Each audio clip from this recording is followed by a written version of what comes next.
शिंदे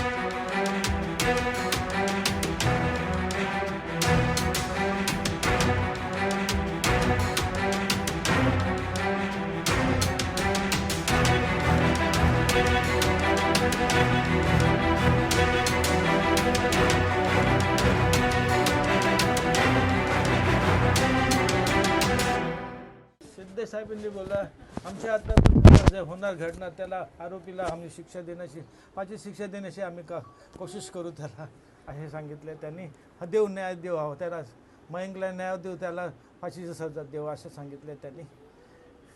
आता तेच कर हो, आता जस्ट फोन केला मला की सांगितलं की आता आम्ही तुमच्या बरोबर आहे, तुम्ही काय काळजी करू घेऊ नका आणि तुमच्यासाठी आम्ही आहे, तुम्ही घाबरू नका आणि तुम्हाला न्याय मिळेल आणि त्याला सजा कडक सजा देणार. आम्ही माग करत आहे की त्याची सजा नको, त्याला फाशीची सजा द्या. पोलिसांना सांगा त्याला एन्काउंटर करून टाका. मी सांगितलं आता त्यांना एन्काउंटर करून टाका आणि तो आरोपी आहे, माझ्या मुलाला नष्ट करून टाकलं आहे, पण आमच्या परिवाराला नष्ट केलं आहे त्यांनी. तुम्ही मला न्याय द्या, त्याला एन्काउंटर करा ना आणि फाशी द्या त्याला, फाशी त्याचे पर्याय नाही त्या माणसाला.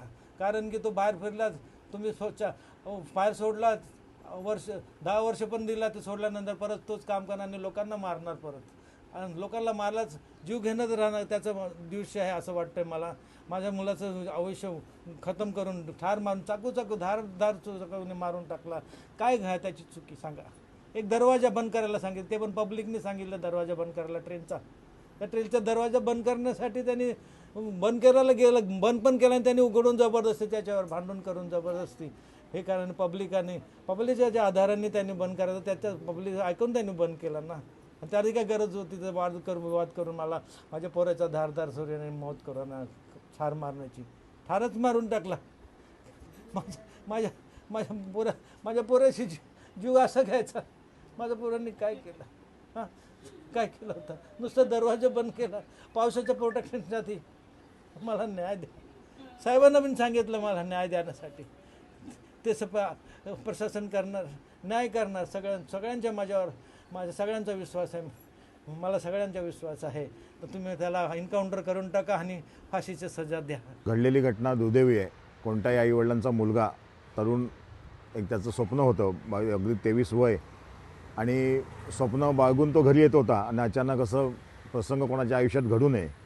आणि ही दुर्दैवी घटना जेव्हा साहेबांना कळाली, साहेबांचा रात्री मला फोन आला आणि म्हणाले त्यांना जाऊन भेट आणि त्यांचा काय विषय तो समजून घे.